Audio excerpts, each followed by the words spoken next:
So, Mario's really going all in on these role-playing games now, huh?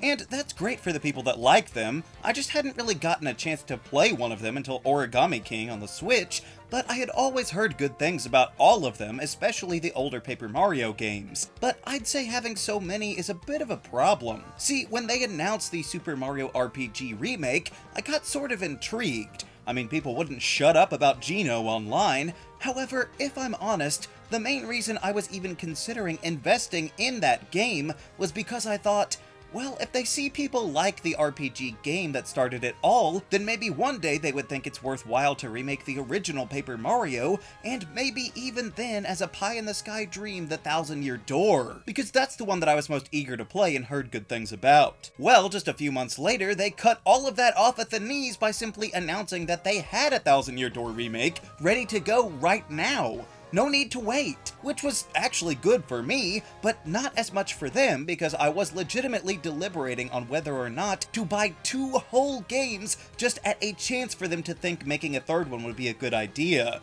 But then they just cut out the middleman and gave me what I wanted anyway. Now, did this largely affect the sales of the Super Mario RPG remake? Not likely a huge chunk, but I know that I would have tried my hand at it and probably had fun, but mostly in the hope for something more to come. However, with their announcement, I just said, oh, well, I guess I'll just wait a couple of months for that game that I wanted in the first place. And I don't regret that decision at all, because I have loved playing the Thousand-Year Door, but just when I think that it may be worth time to try RPG, since it's probably fun too, they announce another game with Mario and Luigi Brothership. This immediately pushed the original RPG to the back of the line, because I had heard great things about this series as well, and not to mention that instead of a remake, this was a brand new game. Now, Brothership isn't out just yet, but I'm also not even done with Paper Mario, so I don't see myself getting through both of those games anytime soon.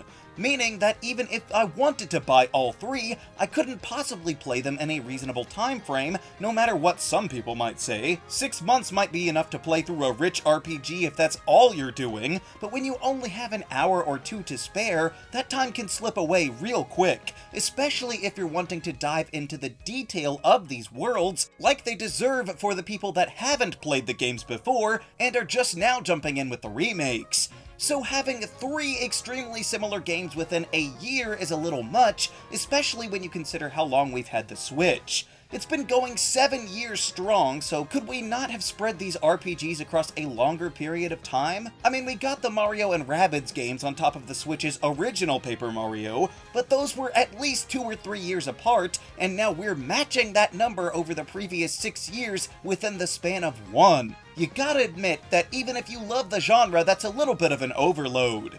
I know that it's odd to complain about too much of a good thing. I get to play the universally agreed upon best Paper Mario and try out another similar series that people also love. But by the time that I actually get through all of the Thousand-Year Door and get my hands on Mario and Luigi, the Switch 2 will likely be out, and then we'll have moved on to probably even more RPGs with another 3 in the launch window or something crazy.